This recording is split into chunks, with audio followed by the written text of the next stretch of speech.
Good evening, everybody. Thank you for joining us for this is now the fifth community conversations event that the town of Wayland is going to be hosting.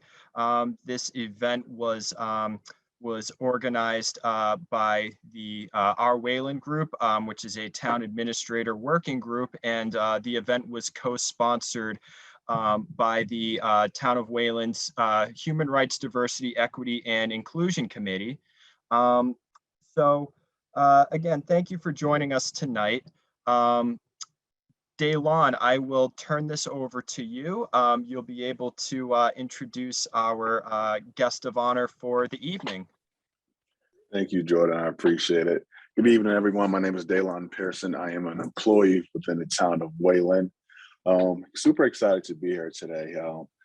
As many as you may know, we started this journey where we are trying to bring events to the town and try to have community conversation and engaging and impactful conversations.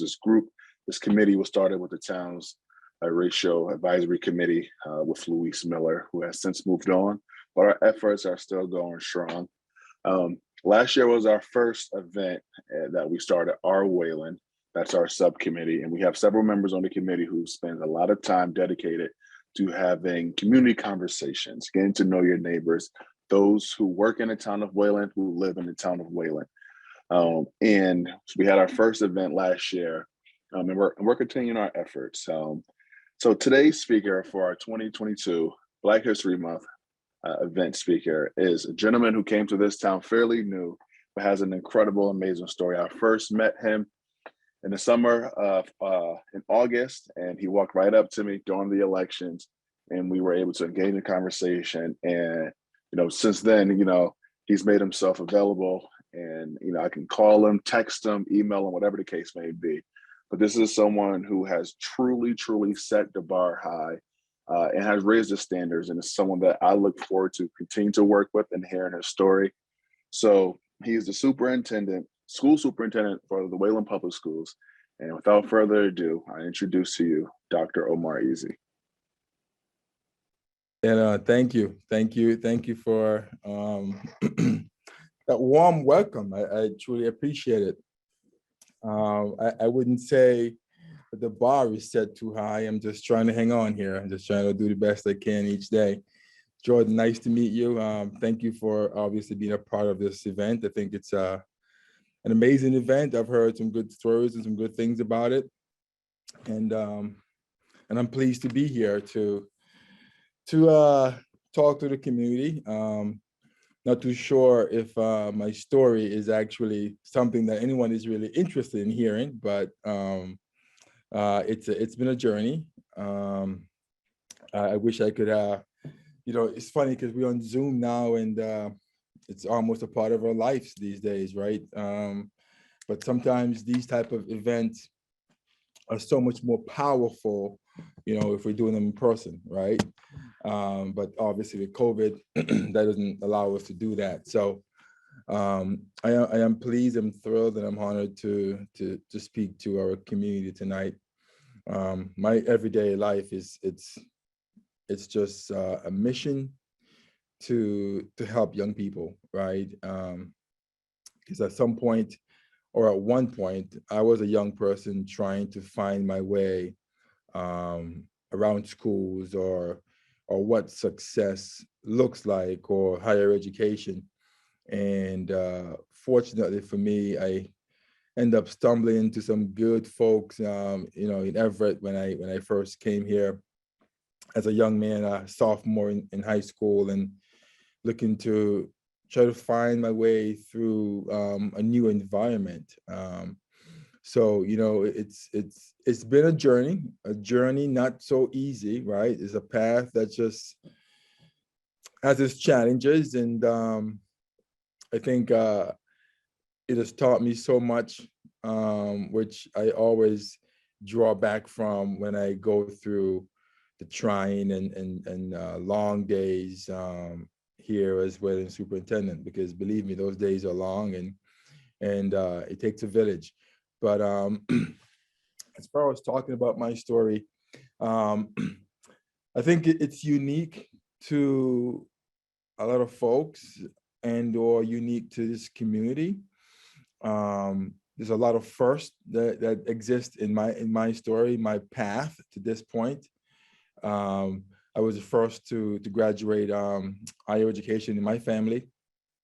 I'm the first of four children to my mother and father, but I was raised by my mom as a single parent. My mother, she, she's a beast, right? She has three boys and a girl, and then she's relentless around providing everything known to man that she can do for her kids. And I tip my hat off to her every day. As strong as she is, I think I get my strength from her, even though I look like my father, who I really don't know, right?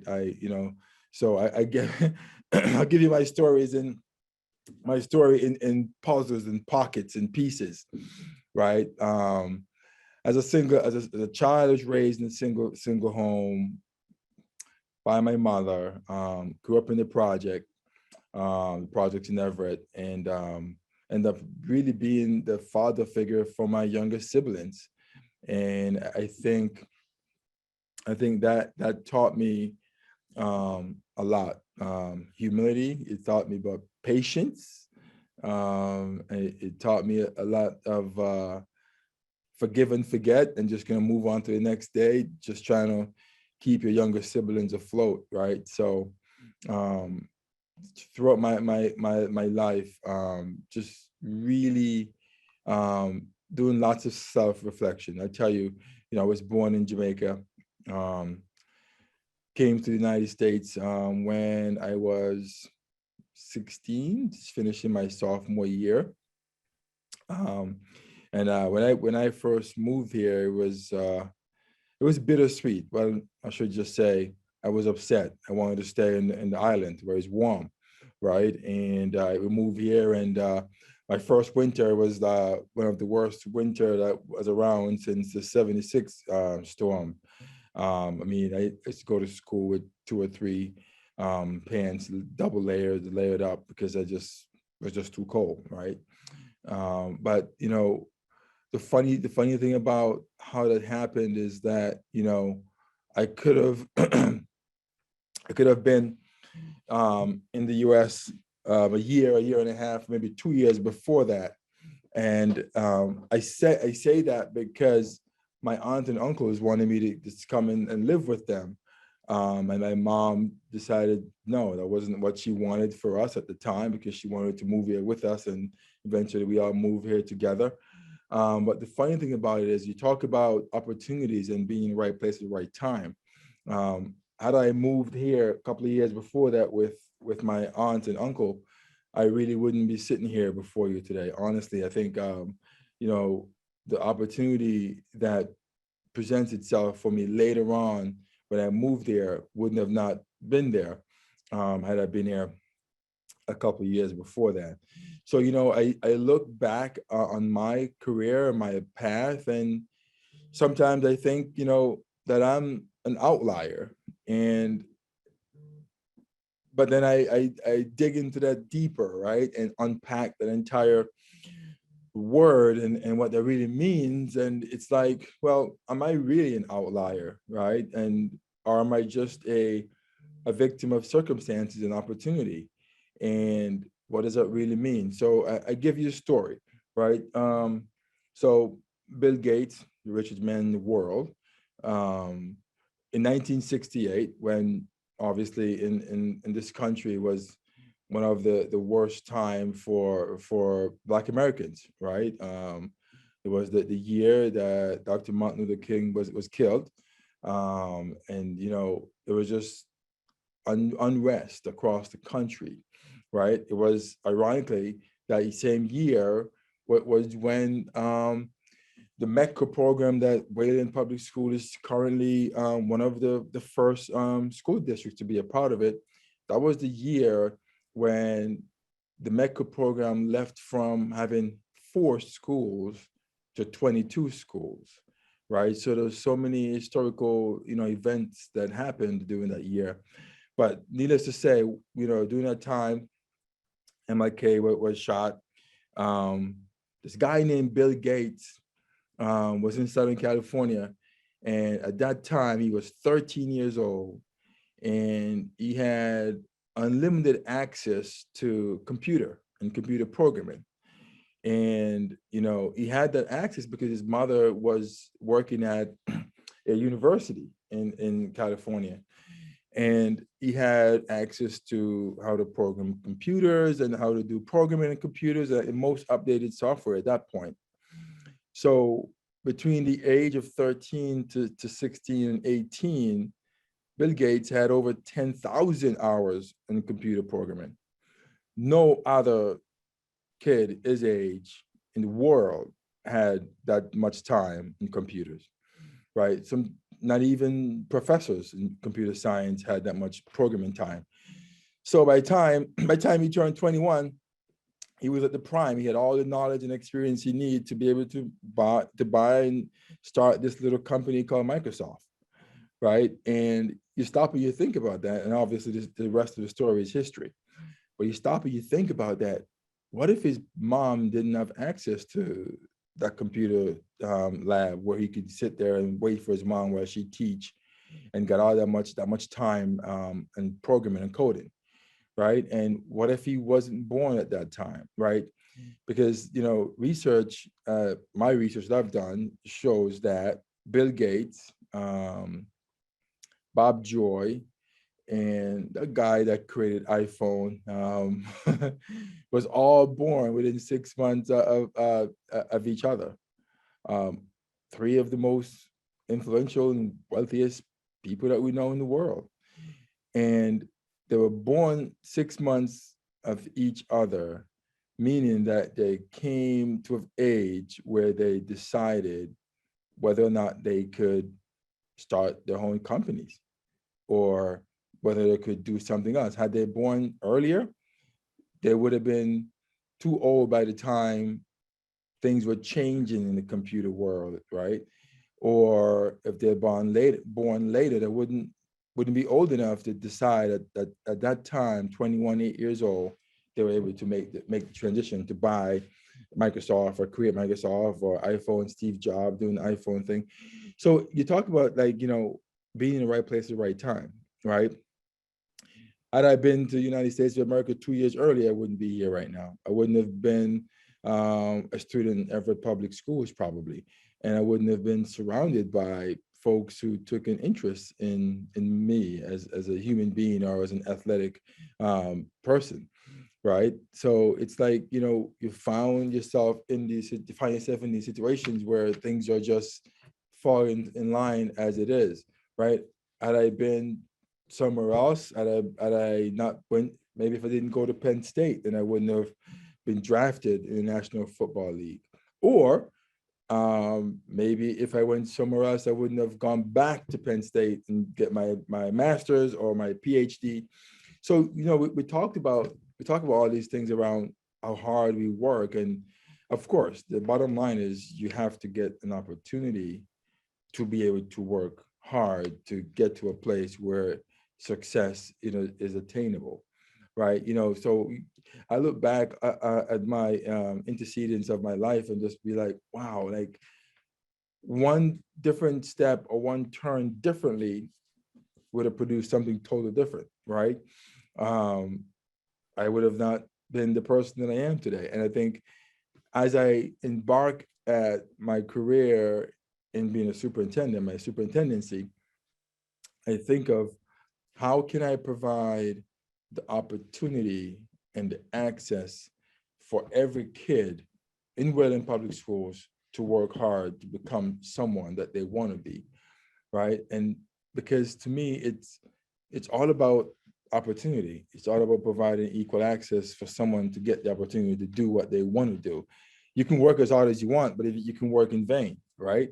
So if your work is not intentional and purposeful, then it could be meaningless, right? So I model my approach to education as really creating an opportunity for every child every day, right? And in this society that we live in right now, and the divide that this country is experiencing, it has to be a moral and ethical, responsibility for each and every individual to really, disrupt the status quo. And I think that's a part of who I am. I don't think just settling and falling in line and to continue the status quo is the way we really reshape how we view things, right? And I think if we don't do that, if we don't really force folks into rethinking and unpacking some of what could be unconscious biases,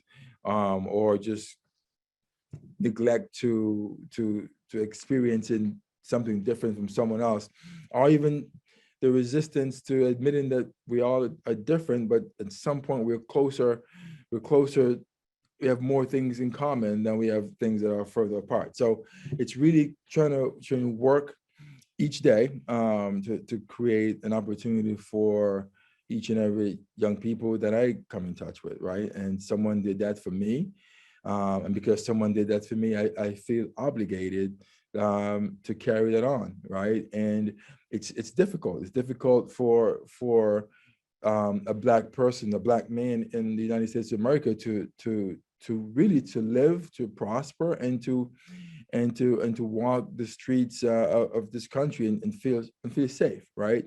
But it's also an obligation to everyone to make sure that everyone feels safe at all times, right? So for me, if I could impact one young person's life, a day, a week, a year, it doesn't matter, change one person's life, I'd be happy with that, right?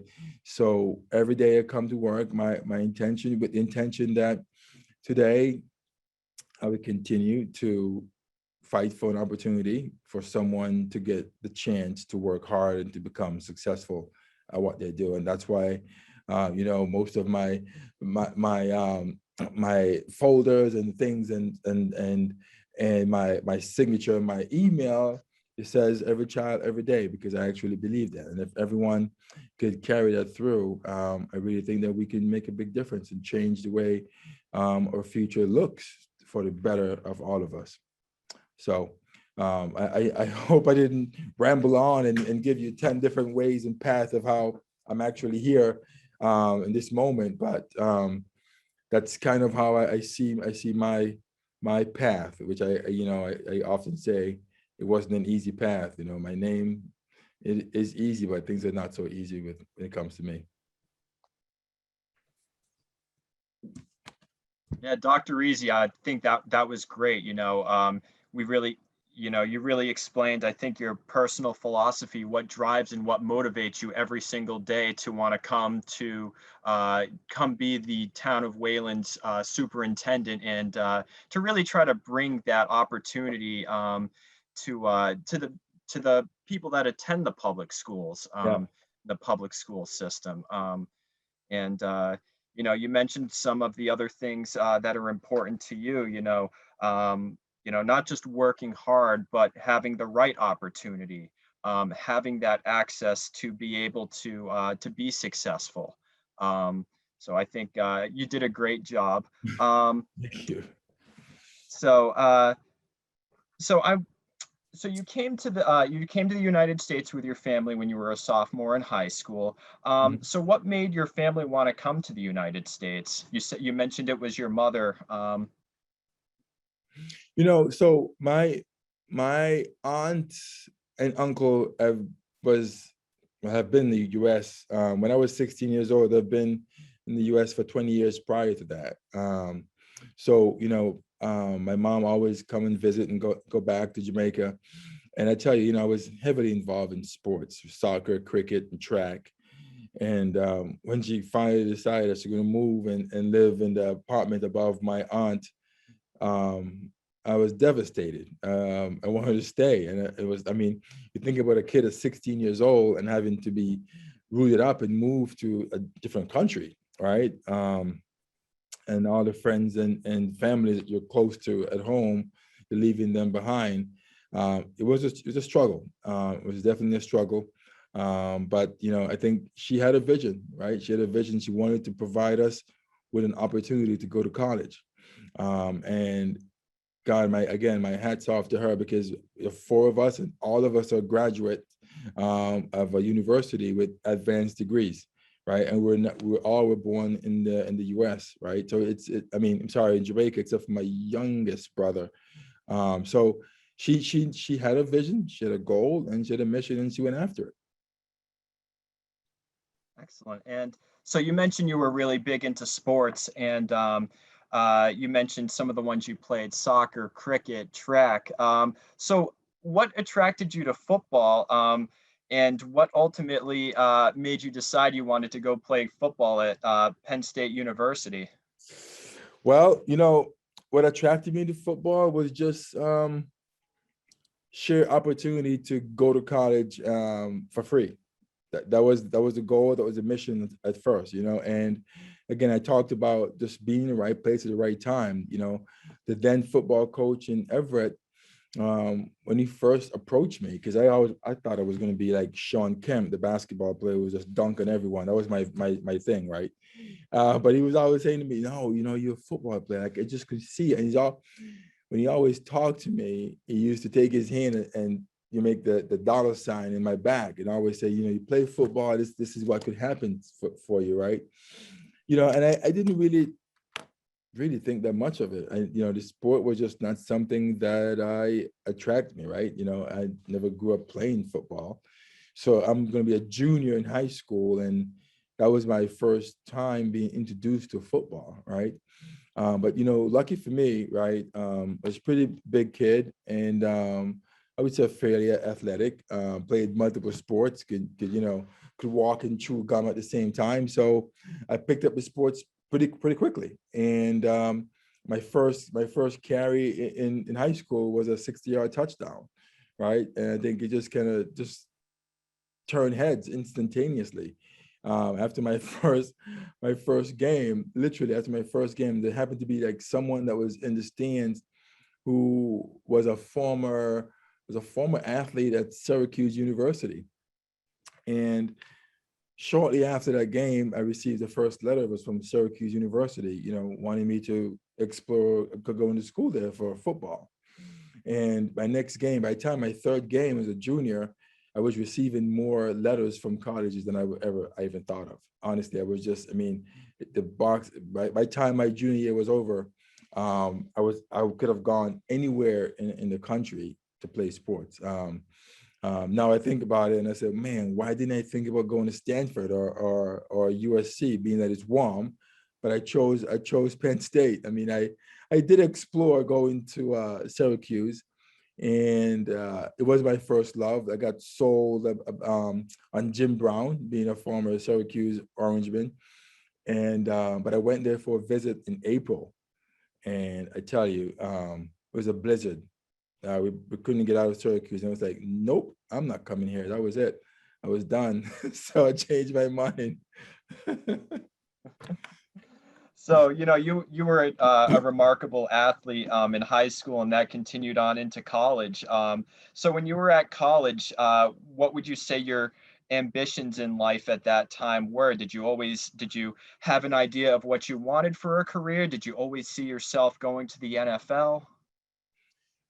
So when I got to Penn State, right, and that rich tradition that Penn State has around running backs and linebackers, right? And you got thrust into that environment, and you're like, wow, like this is real life, right? This is real. But as I moved through my first year, and as a freshman kid, you are told you have to be on the scout team and give the defense a look each week. And I tell you, it's just naturally for me, I didn't know like a second gear or a lower gear playing football. It was just one speed for me, like fast and furious, right? So I was just running through the defense, like they couldn't tackle me. And then Coach Paterno at the time, who passed away, obviously, was like, okay, Omar, we gotta take you out of your redshirt year and we gotta play you, because this is just like, I couldn't really believe it.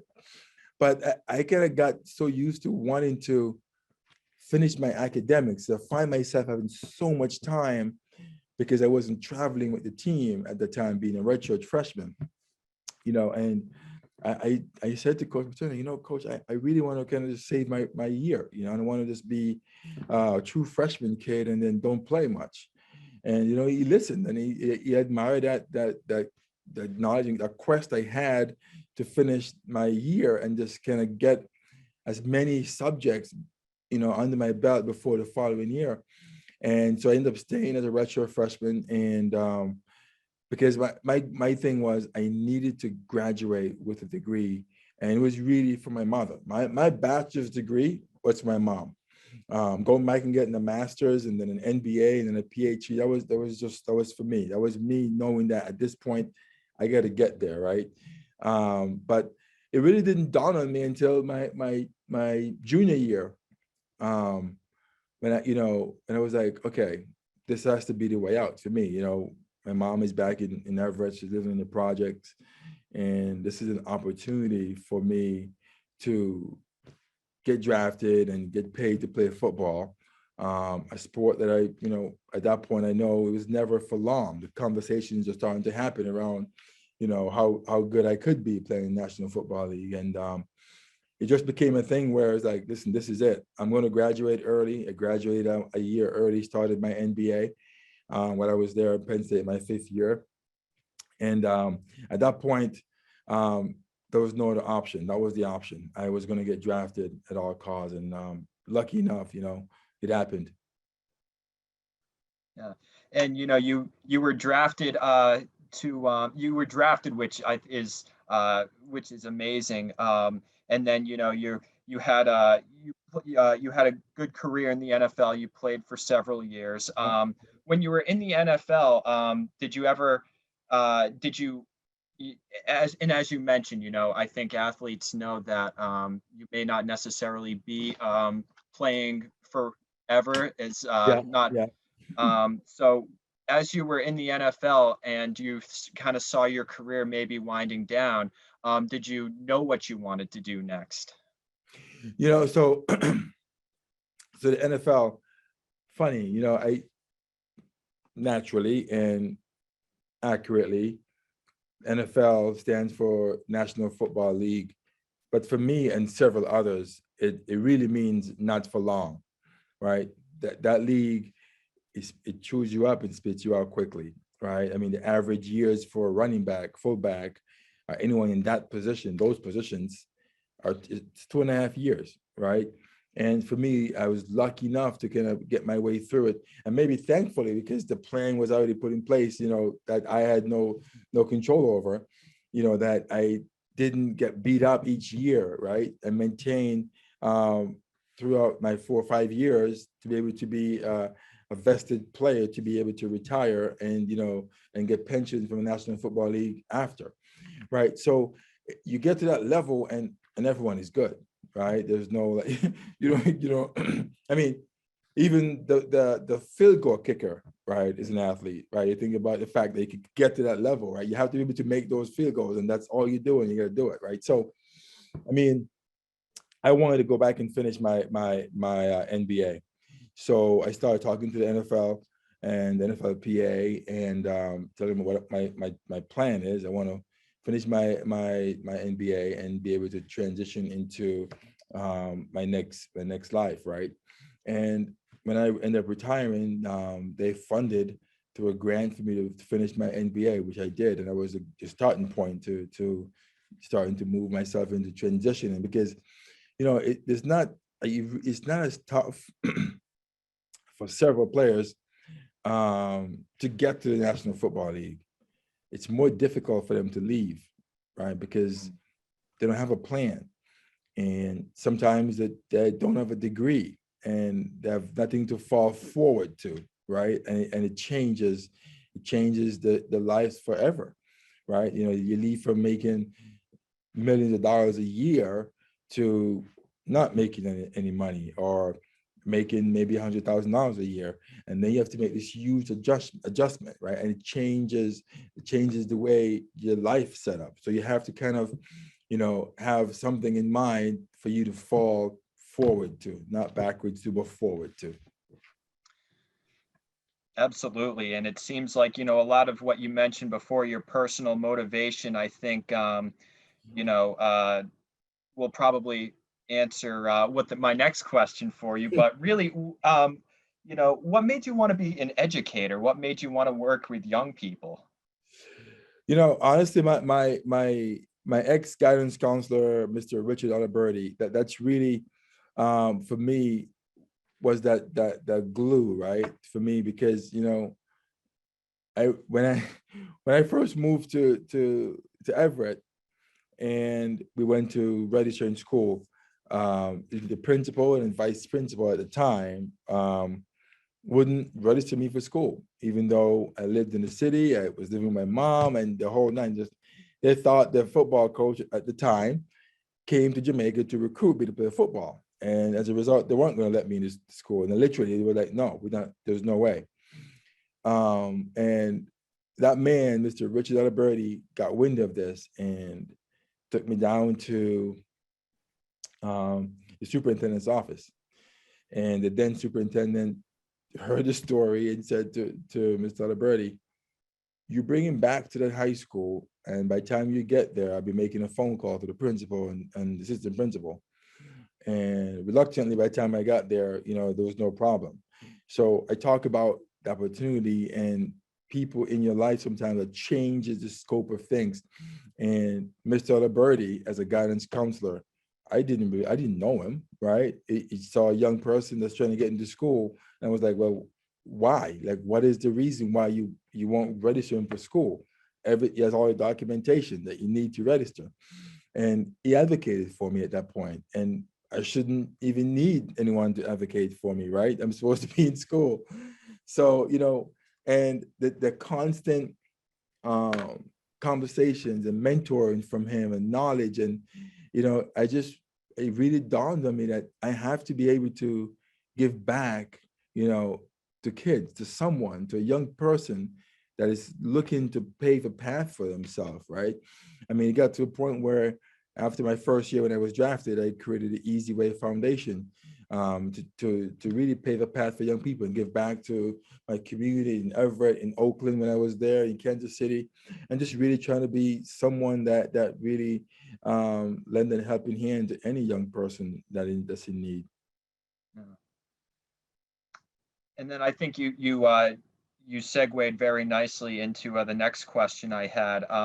You described your motivation and what made you want to become an educator. So I think next, what was your experience when you first entered the field of education? I think what was that position, and if you'd like to, anything else you'd like to add to that?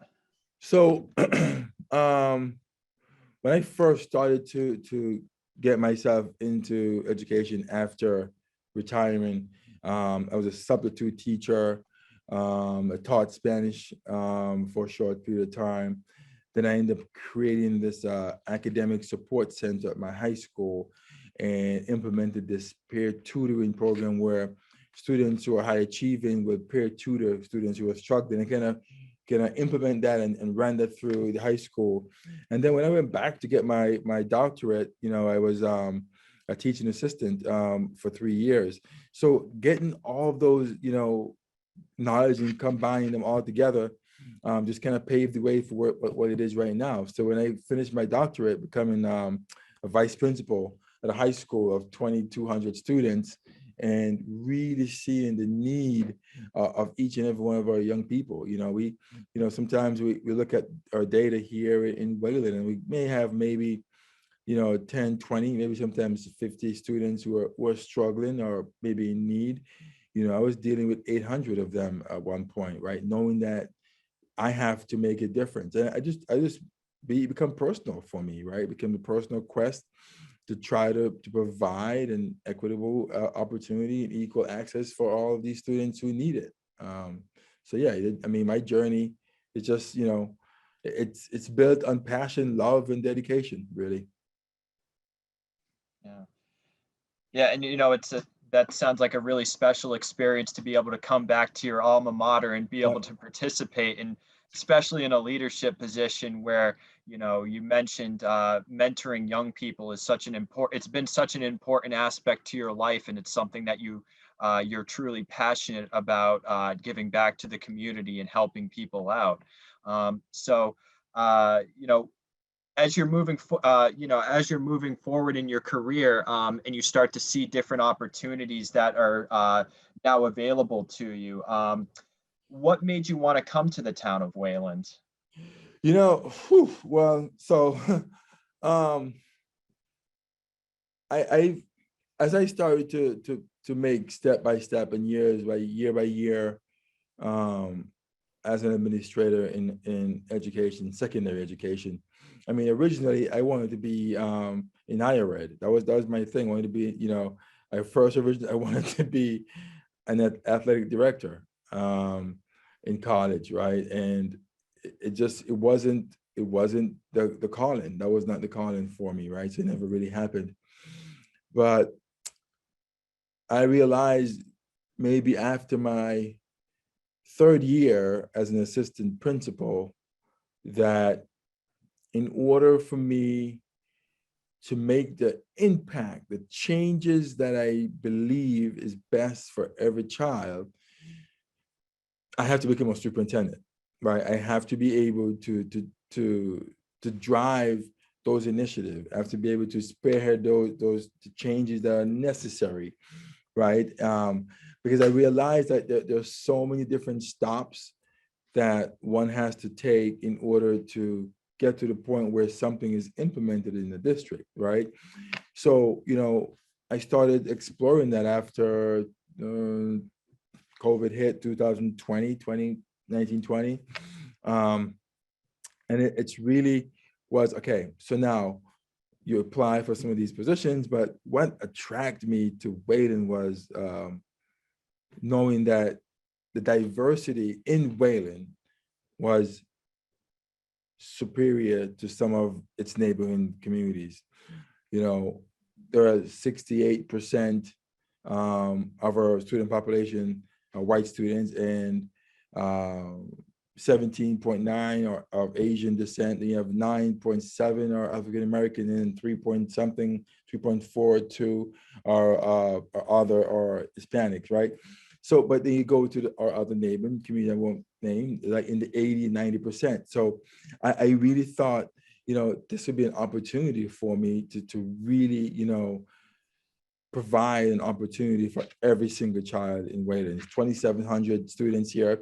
And for me, it's just like, oh, it's like really a big high school.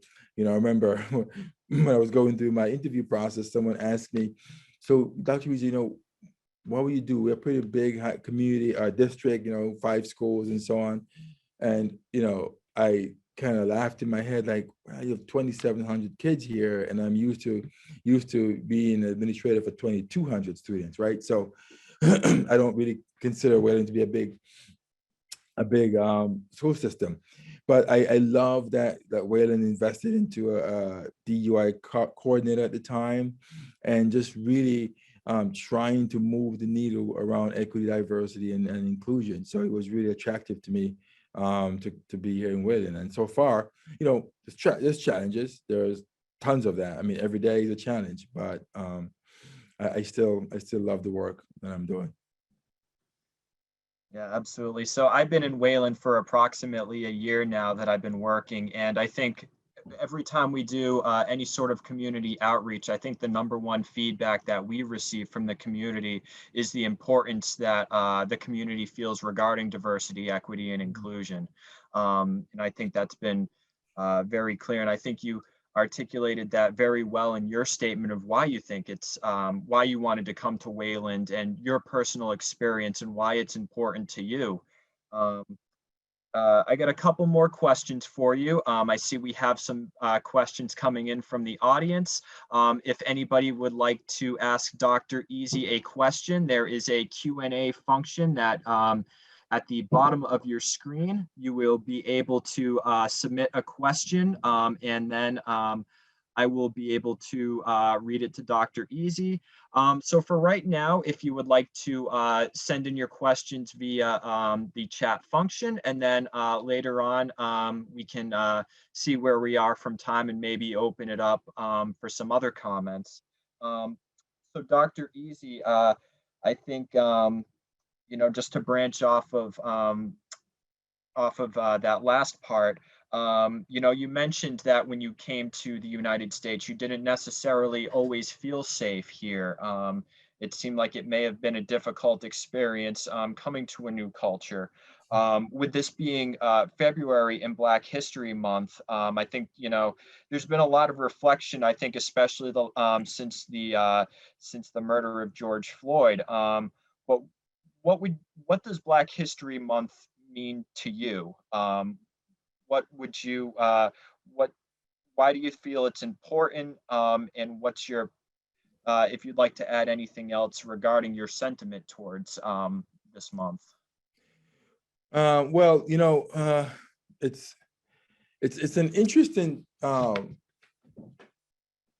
month, so to speak, right? I do believe that it is important to acknowledge and celebrate Black history in this country, right? And I think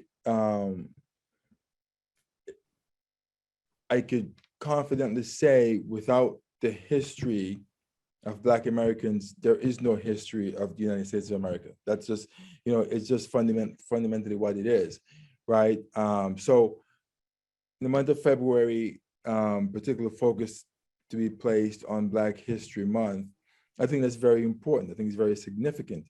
But I think for me, from an educational standpoint, I think the history of Black Americans should always be a part of our culture or each part of the year as we move through. I really believe that celebrating this month, as long as it's not just this month where the importance of Black Americans in the history of the United States of America is celebrated, then I'm okay with it. But if it's just this month and then it goes away and go back to like it never really happened, then I'm not really in support of that type of celebration of the month. But yes, I do think it's an important and significant recognition of this month being designed and designated to be a celebration of Black history in this country. So, what would you say are some of the most difficult challenges that you've faced, coming over here? And you've touched upon this a little bit, but when you came over as a young person and given, what has given you the courage to embrace your personal philosophy, a moral responsibility to disrupt the status quo? Where do you think that came from? I think it came from, it's just bits and pieces of things that I have experienced growing up. So I have this unique view, right, on Black American, or being African American, or being a Caribbean American, or being a person of color in the United States of America here, right, in this country, my country. Because I think, growing up in Jamaica, we don't, there's like color barrier doesn't necessarily exist. And it's important for us to know that Jamaica historically has a rich culture, a rich history in slavery, and how, it has come full circle, and how before, I would think 1834, I'm not, yeah, 1834, by that time, Black folks in America, in Jamaica was able to walk freely and do anything. There was no like captivity at that point, right?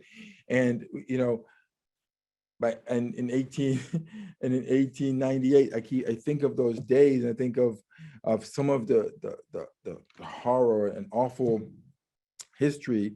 For example, 1898 in Wilmington, North Carolina, right, where this entire population of Black Americans was just wiped out, right, and just killed and assassinated and murdered.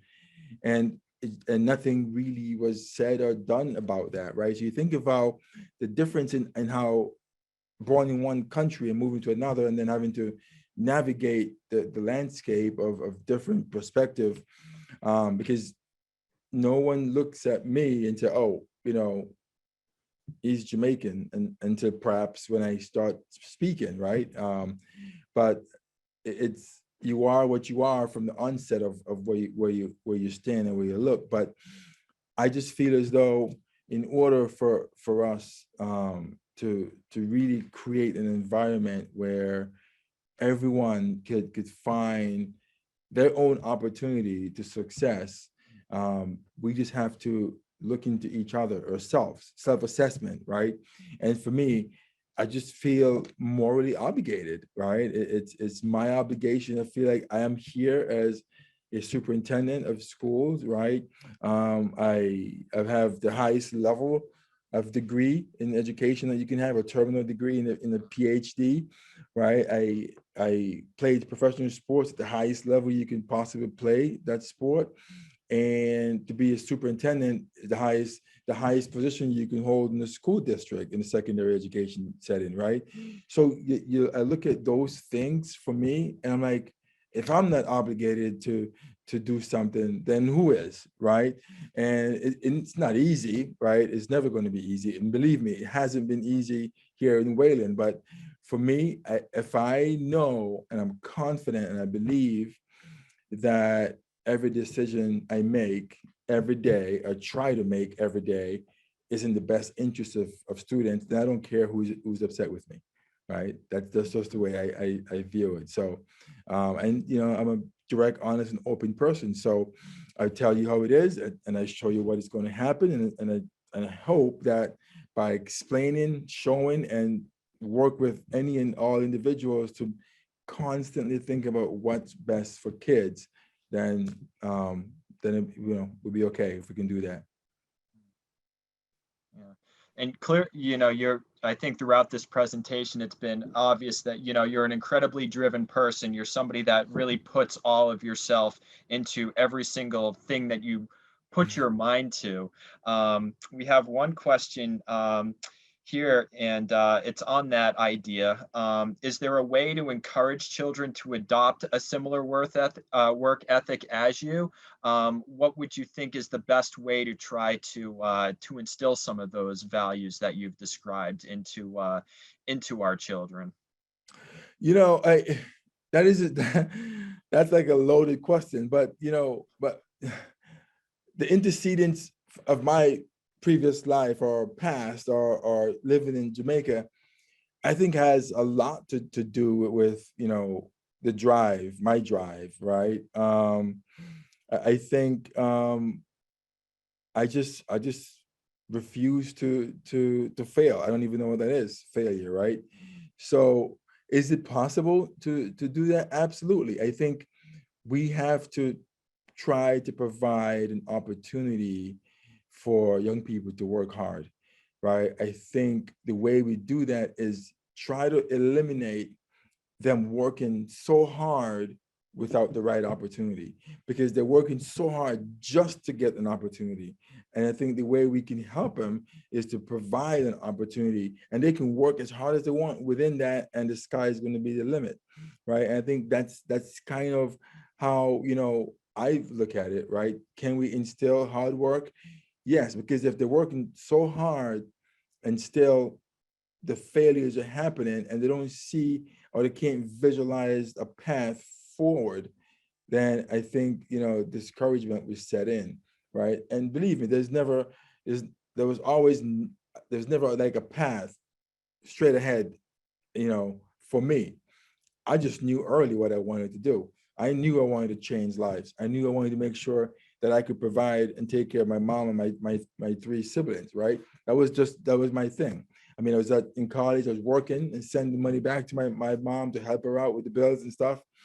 And it's just, I really think, yeah, I think my upbringing has a lot to do with that. I think my desire to be something other than what I think my father has been, because I don't know my father, right? So the drive to make sure that when I get to the point that I'm a dad now, then I'm going to be the most involved and engaging father I possibly can be, right? So I think that the things in your life sometimes that triggers some of those passion and desire.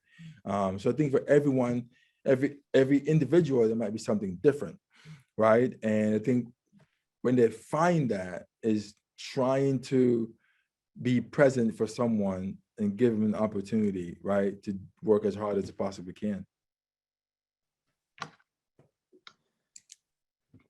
Yeah, and that's great. I think, you've opportunity, it's really been, I think, a central part of what you've described. Trying to give opportunity is a central theme in what you've described in your career as wanting to be a mentor and an educator. So what do you think, what is the most is the most crucial part to making sure that students get opportunity to achieve and to be able to have the to achieve the American dream, to be able to grow up and to be able to be successful? You know, I think so. It's obvious. It's clear. I think it's clear and obvious to everyone that there are inequities that exist in our country, right? And there are also inequalities that exist. And I think being able to to work against those type of negativities, right? Trying to provide an equal and equitable access for folks. I mean, I view it like, okay, well, if there is, if there's a fence in front of someone and you see two students, one is on a stool and one is not, trying to get over or look at this fence, I always say to people, there's a fence and this one kid is on a stool and the other is standing flat foot on the ground. They both are trying to look over that fence, and to make it equal and equitable, you give the other kid a stool, right? So now they're both are standing at the same level. But then I said, well, for me, I'm just knocking the fence down. Like, why is the fence there? Let's take the fence down, and all of a sudden, there's no need for a stool, right? So that's kind of how I approach, equity and equality for students. I think if we look through that type of lens, I believe that we can all reach a place where we're providing that for everyone, right? And it's not about sympathy, it's not about empathy, it's about what can I do to help the next person or a young person. I mean, I just keep viewing that to young people, right? Because at the end of the day, they are our future. I tell my 8th graders all the time, I'm relying on you, right? I'm putting, my eggs in your basket. You're 8th graders, and you are the future. And when I meet with them or talk to them in their classrooms, that's kind of my message, right? And just to continue to build that trust and that confidence in these young kids. The sky is going to be the limit, honestly. Mm. And as you go about trying to promote opportunity and equity in everything that you do, what would you think? What would you say are some of the challenges or obstacles that you encounter um, during the course of your work? My work here, my work in college. I didn't get that part, Jordan. Um, I would say either during college or during your work as an educator, as a superintendent, as you're trying to build opportunity for all students that you serve. What would you say are some of the obstacles that you've faced and that you've encountered in your professional experience? Well, do we have enough time? It's 6:30. That could take us into like 10 o'clock before we can get to all of those obstacles. But I mean, there's always going to be obstacles because for me, I believe that I view myself as an agent of change, right? My presence as a superintendent of Wayland Public Schools is change. It's a change in leadership, right? And sometimes, I think it's hard for change is hard for anyone, right? Let's start there, right? And without me lifting a finger to change a single thing, my presence is a change. And education is the hardest place for change take seed. It's very difficult, right? Folks get set in their ways and like routines.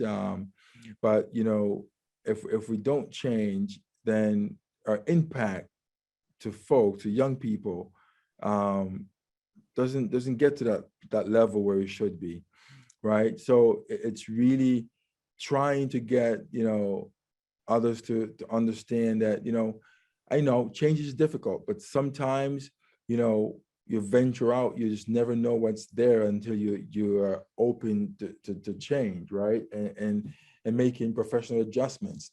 So it is challenging. It is challenging to be in my role and say, all right, listen, I'm here to listen. And I'm patient enough to understand that things don't happen overnight, right? But just be mindful that the only way we can move the needle is if we change the way we're doing a certain thing, right? They say insanity is doing the same thing over and over again and expecting a different result.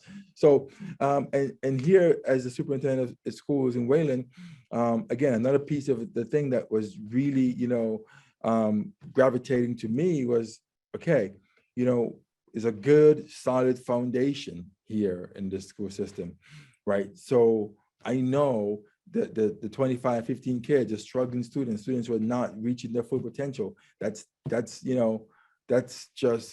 child's play compared to what I'm used to trying to bring forward, 800 or 1,000 kids.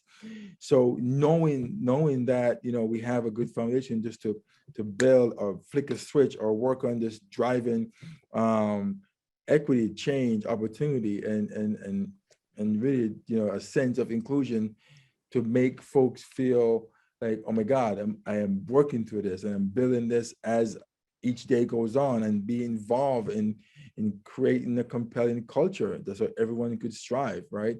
So it's not an easy task. There's no doubt about it.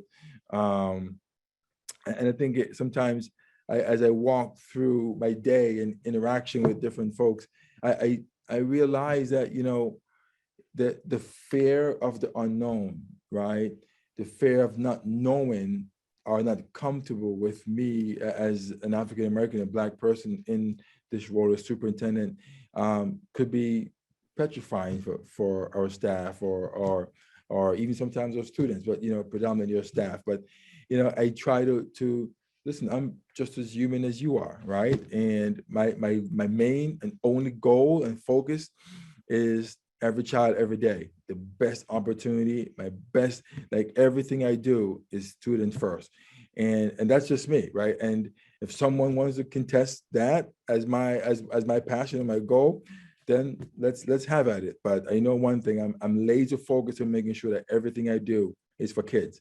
And if someone resists me on that, then we won't get along, because that's not going to work for me.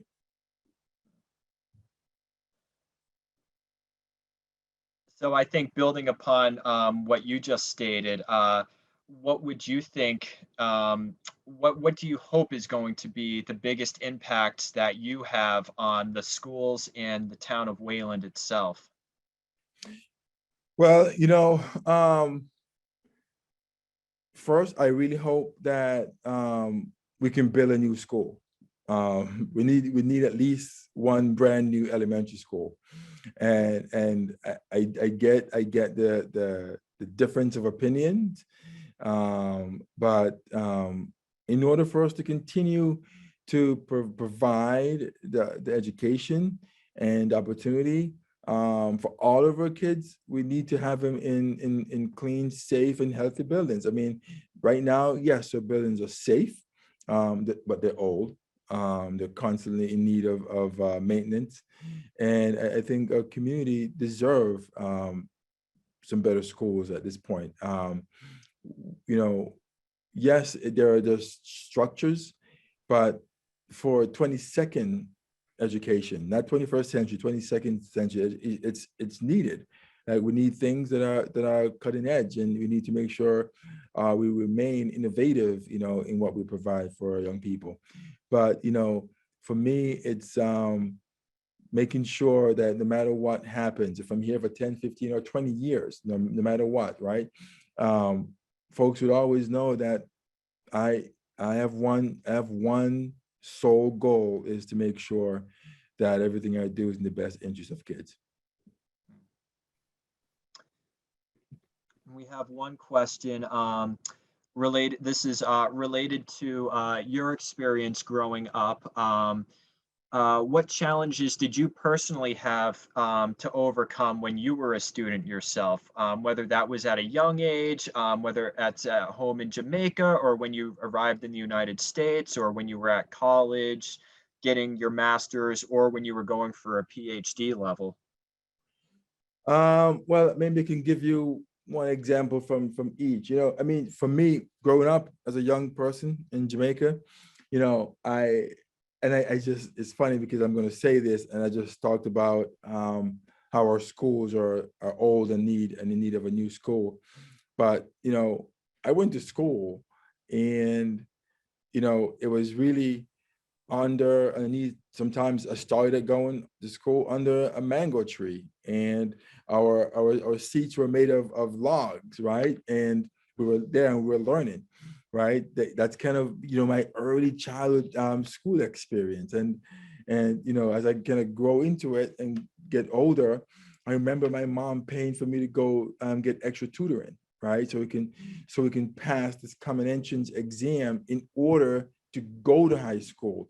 So the school system, because Jamaica, was going to build after the fact on, the British mentality, where, at some point they were given like 1 or 2 scholarship for a high school student to go to college, or for kids to go to college in the old country. And they end up kind of morphing that into the common entrance exams. So every student take this exam at some point during the year, and you have to pass this in order to go to high school, right? So you think about that. I experienced having to sit an exam where I know every student my age across this country is sitting the same exam just to have a seat in high school, right? And then I look at the fact that here, it's automatic. If you don't get a kid an education in high school, you could be in court, right? You're going to get sued for that, providing that education for a kid. I had to work for that, right? And it's not to graduate high school, to get into high school. So, that was always a challenge. I loved mathematics. It was my thing. I loved it. And I had a bad experience with a teacher. A teacher ruined math for me, ruined it for me in total, and just kind of slowly turn away from that. And I think of those experiences, and I say, I really want to make sure that everything we do in this school system, in Wayland Public Schools, is always looking out for students, right? So those things come back to me all the time. When I was going for my doctorate, first I actually was applying for a master's in higher ed. That was what I wanted to do. As I said, I wanted to become an AD in college, right? And the PIC at the time, the professor in charge of the program, looked at me and was like, "You're never getting a master's here, as a football player, a jock, blah, blah, blah. You would never get the master's here, right?" And basically, denied my application in the master's program.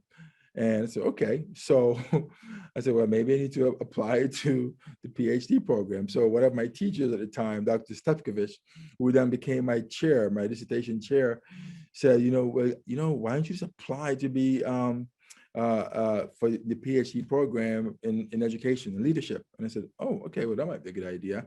So I put my package together and I applied, and I was accepted, and it was funny enough when I walk across the stage on graduation day, getting my doctorate, my diploma at that time. I actually make sure the professor, the PIC in charge, saw me cross the stage. I made sure eye contact was made, so she knows that the same person that she thought, was never going to get a master's degree and was just a football player, is now leaving this university, Research One University, from a program that was ranked second in the country in that leadership program, with a doctorate. So, I sometimes get the last laugh at things and people. So I thought it was a joyous moment for me. So what do you think are the what are the greatest challenges that the children in Wayland face? I guess that can be either academically, socially. What do you think is the most difficult problems facing children in Wayland? Well, I do think our students' social emotional well-being is of grave concern to me, right? I think coming off of COVID right now, and you know the difference in how we are educating our students because of COVID. I think it has a really bad impact, adverse impact on our young people, and I think mentally, socially, and emotionally, that's a really big piece for me. I think um, we ought to do more. We have to do more. We're trying to do more, and we will do more. I mean, it's common knowledge right now. Our budget was asked to cut our budget down, and one of the things that I proposed in our budget that we didn't get was a director of social emotional learning, and I'm wrestling with that because it didn't make the cut to be funded this year, and I am concerned, right? Because I do believe that where we left our students. So for us, and I have this conversation with my team, and I always say, we left school March 13, 2020. Where we left those kids, that's when school closed 2 years ago, right? COVID came and shut down this country, this world. I mean, and we're sitting here right now talking about it. And 10, 20, 15 years, maybe when we're gone from this life, folks are going to talk about the fact that this virus, COVID-19, closed this world, was done, was shut, everyone was indoors. If you stop and think about that, like that did happen. Like every school in the world was closed, right? Every country really shut their doors and the border. There was no one, right, on streets for months, right? That did happen. That was a thing, right? And it shocked our kids. And where we left those students in March 13, 2020, if we go back, if us as educators go back and pick up right there where we left them, we'll miss them. They're gone. They're not there anymore. Those students, wherever they were mentally, physically, socially, and emotionally, and academically in March 13, 2020, they're not there anymore, right? And I say to my team all the time, we have got to go and meet them where they are. We can't go back to that day and try to find those kids there. And if teachers go back to that day looking for kids in terms of where their cognitive or capacity around academics is, if they go back to that day to find them, they'll be sitting there by themselves because the kids are not there, right? They're somewhere else. We need to find out go and find where they are mentally, because they've changed. Things have looked different for them. They're now more involved in social media and the screens. They're more involved, like things are happening around them, and we got to figure out what that looks like, right? They've experienced death, right? They've witnessed close family members in their life pass away during COVID, right? And people who didn't know, and it's devastating, right? So we got to go find those students where they are, meet them, model them, motivate, find our kids where they are. And that's why I believe the social emotional learning for our students is of great concern to me. Yeah. And I think this question is probably related to that. The Wayland is a Metco community. And I think a lot of the pandemic has really struck a lot of these students in a specific way. And as to what you've mentioned earlier, do you think that these students are getting the proper attention that they need in order to be successful here? I think we're at a good place. Am I satisfied as to where? No, I think we can do more. I think we can. I'm always going to say we can do more, right? Because I think If you look at our data and you can see most and some of those students are performing at a lower level, and we have to move that. We have to move that needle, right? And I strongly believe if one kid is performing at a a growth rate of 90 or 80%, and another is like 8, 6, 7, 8, or 9. If one kid is achieving, then all of our kids can achieve, right? Especially sometimes look at this and they're in the same building, or some of them may be in the same, obviously in the same grade or in the same class. But if one kid could achieve, then all of our kids could achieve. And my drive, my goal, my vision is to make sure that, again, the access and the opportunity for all of the kids to achieve is there.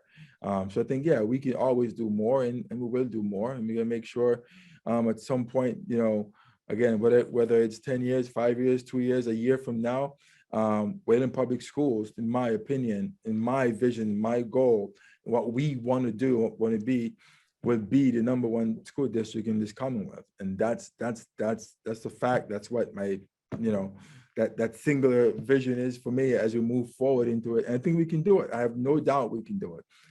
Yes, it's going to take the village. It's going to take the entire town, the parents, teachers.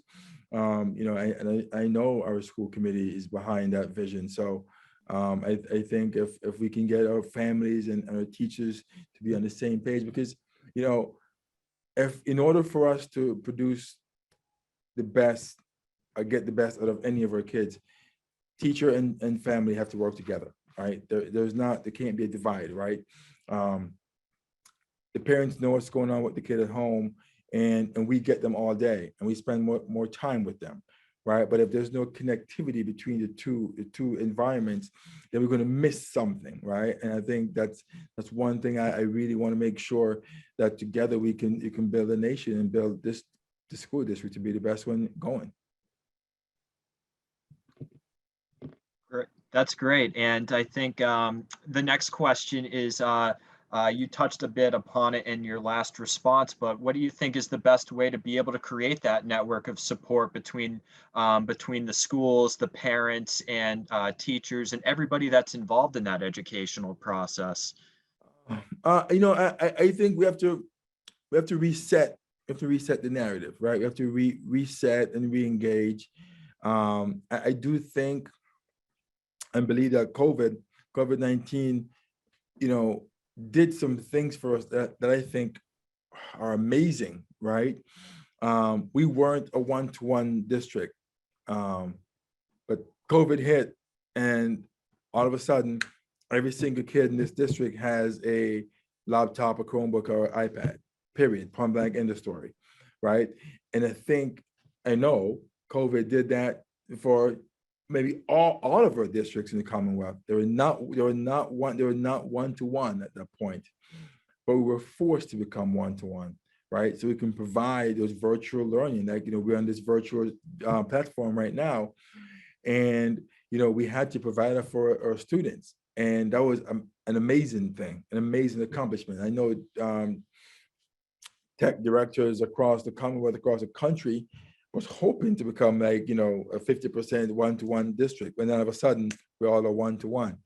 So that's one really good thing that COVID brought to us. It also bring to light that we can survive, in meetings on Zoom. We can have several different meetings and connectivities. In some cases it's really bad because it shows to, the corporate world that, having this brick and mortar may be a thing of the past, right? Folks don't have to go into work anymore.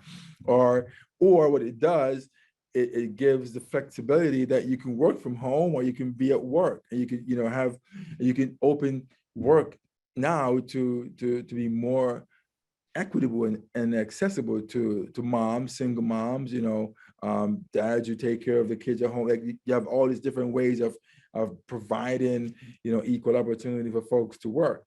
But, it also brought to light some things that, parents probably weren't particularly happy with, right? That they see on screen that wasn't being done as teachers were trying to figure out um, what to do, right? How we survive, how we provide education for students, and maybe parents see some things that they weren't happy with and think there should be more. So I think as we reset and move through the pandemic, it's really bringing teachers and parents together to understand that the student don't survive just by having one person, one stakeholder, but both stakeholders have to be together, working together to make the best for their student.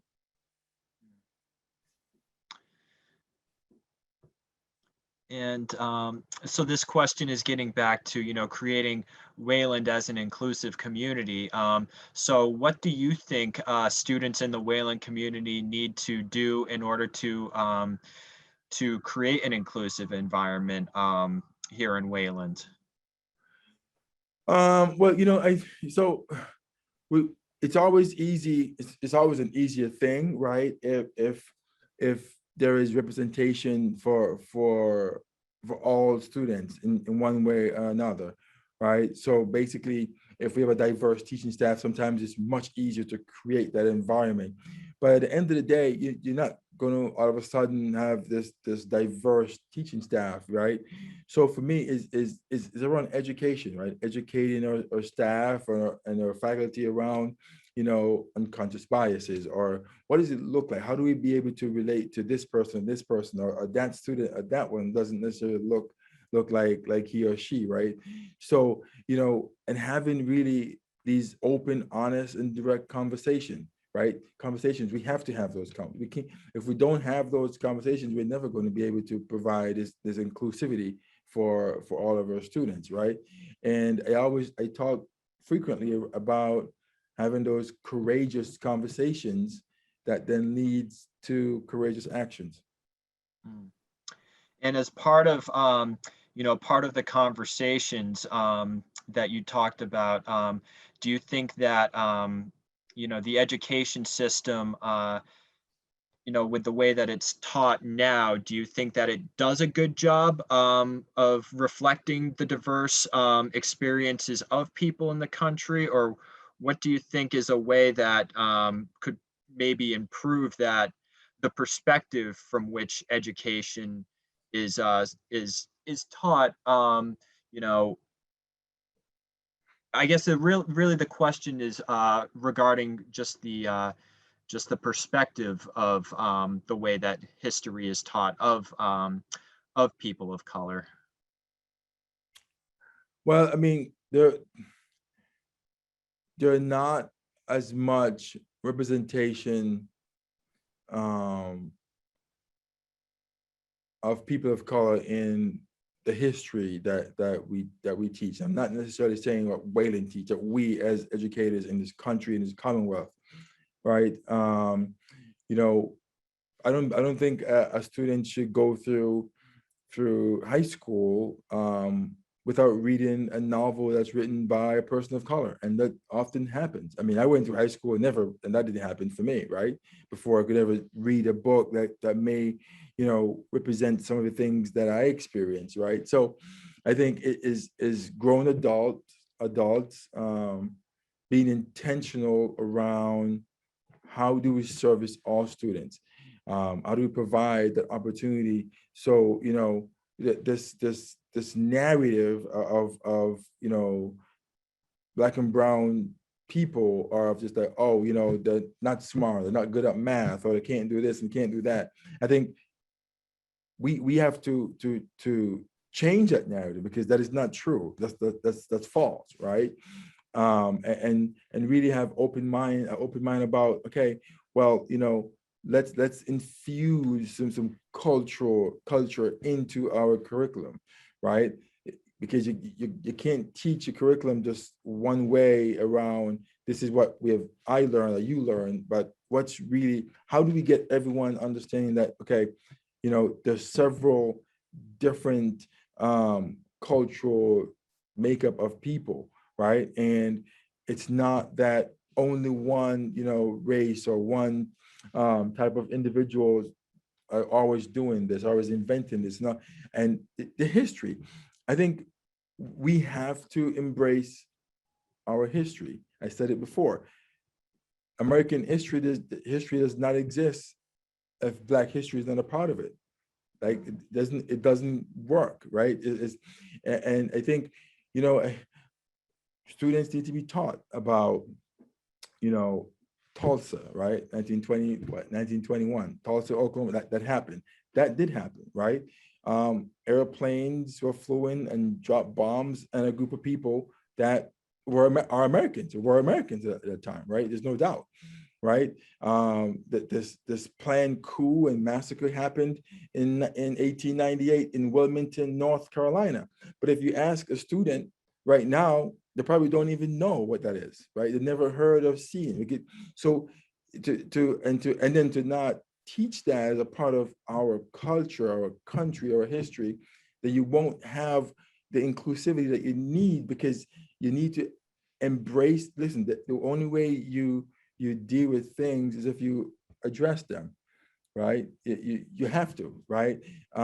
You may not solve every problem that you face, but you can never solve a problem that you never take on a challenge.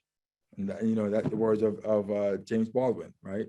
You have to attack something or take it on in order to try to solve that problem. So we're coming, we've got a few minutes left. I've got a couple of questions here. What kind of diversity, equity, and inclusion initiatives do you feel are most important to bring to Wayland students? What kind? I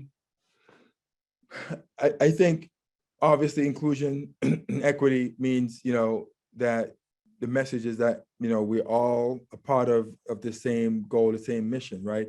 And it just can't be, but it shouldn't be about Black history, right? It should be the history of Jews and Holocaust. That's a part of teaching the truth about what's out there, right? It can't be just European history all the time, or ever, should never be, because our country, if you're talking about US history, our country is not the history that exclude, you know, African Americans from that, right? I mean, I went to high school and took US history 1 and 2, and there was no conversation around African Americans, you know, history, as if it never happened, right? And even in my former district, when I first was the assistant principal there, I said, so what do we do around, you know, Black history, right? How is that woven and included in this curriculum, right? And it's always a notion that, oh yeah, we end up getting to the Civil War or getting to, you know, I'm like, what does that mean exactly, right? So I just think that we have to really be courageous and bold, and just be open-minded around how we intentional about how we educate our young people. It's all about education. It's always about, yes, sometimes it'd be uncomfortable, sometimes it'd be uneasy, and it won't be, you know, the happiest, pleasureful lesson, but it's reality, and it's the truth, and then we have to embrace it and teach it. Yeah. So that's great. So we've got only a couple of minutes left. I have one more question for you, Dr. Easy, and then I think we can conclude. So this one is kind of a fun one. So what is the translation of the framed Chinese writing behind you, and what is the significance of that to you? Wow, you know, that's a good question. It's funny enough, because I actually had one of our Chinese teachers here at in high school translated for me. So when I first took the position, that painting was in this office. It was in a different location, and of course you asked me, because now I can't remember exactly what the translation. I think it means strong, courage, and power. I don't remember exactly, but I'm going to actually make sure I reach out to make sure I did that correctly. But she gave it to me. She translated it for me. I know exactly what it means, but I can't remember it right now. However, you know, Wayland is a part of the Chinese exchange program, and that was a gift from the school that our students went to. that came back with them. So each year that our kids go over and their kids come over and visit and stay with our families in Wayland, we get a gift. And there's a few more things outside of the main area of our Chinese. That's a present from their culture, from their school to us. So that's the significance of that painting. That's why it's there. And I should always remember the translation, but I don't remember what it is right now. I think, strength and courage, I think they're significant. And I think your experience and everything we've discussed today, I think certainly exudes that in every aspect of everything that you've done in your life and that you've brought to the community. So Dr. Easy, I'll let you conclude the event. Is there anything you'd like to say to wrap things up here tonight? Well, yes, I want to thank you, both of you and Leland, for really pioneering this and inviting me here. I hope it's not the last time I'm invited, but maybe it is. I don't know. But I really appreciate it. I think this is significant. I love the opportunity all the time to interact and talk to our community. Wayland I love being here. Again, I would say, it's not an easy task. The job is not easy. It is not a walk in the park at all, but I embrace the challenges, because I think it makes the victories that much sweeter, right? When you come out on the other side of challenges, right? And I think this community is unique in its own way, right? And my hats off to this community for, embracing me as an African American, as a superintendent with a passion and desire to lead and drive equity and achievement and success. I truly appreciate it. I truly love and embrace being a part of the Wayland community. And I look forward to being here for many, many years. So thank you very much. I truly appreciate it. Well, thank you for being with us, Dr. Easy. I certainly hope it's not the last time you join us for one of these conversations. Daylon, I see you're on mute. Is there anything that you would like to add to conclude? Yes, I just want to thank you again, Dr. Easy. And just understand how important your story is. I mean, just the growth and all the accolades that you have achieved. And, as an African American male, I look at you and I'm just, it just makes me feel good. It makes me feel proud and prideful. When I met you last year, I was in full uniform, and usually people don't just walk up to you and introduce themselves. I know it sounds crazy, but we are in a time where police officers are often looked at as a bad guy and we're judged. You went straight up to me. We had a beautiful conversation. You gave me your number. And since then, we cultivated a relationship. And again, as another person of color in this town, every day working in this town, that's encouraging, because everyone has to be on the same page and uplift one another. So again, I just wanted to thank you for partaking in this event. And this will not be the last time we'll be speaking with you. Okay? But thank you. I appreciate it, Dylan. I really do appreciate it. Thank you for all you do, man. All right. Thank you. All right. Well, I think that concludes our conversation for today. And again, Dr. Easy, I'd just like to thank you for sharing your lived experience with us and with the town of Wayland. I think I think that the opportunity to be able to share one another's lived experiences in this sort of informal format to really try to get to know one another and to learn of one another's experience has been very special over the course of the past year. I think this is the 5th one that we've held, and we hope to continue to hold many more of these. And like we said, I hope this isn't the last time that we have you here. So thank you, Jordan. Appreciate it. All right. Well, thank you to everybody that attended the event. It's been recorded, and we will have it up for up on the Waycam so that it can be reviewed at future times. And again, I'd just like to thank everybody for joining us this Thursday night, and I hope you enjoy the rest of your week. Thank you. All right.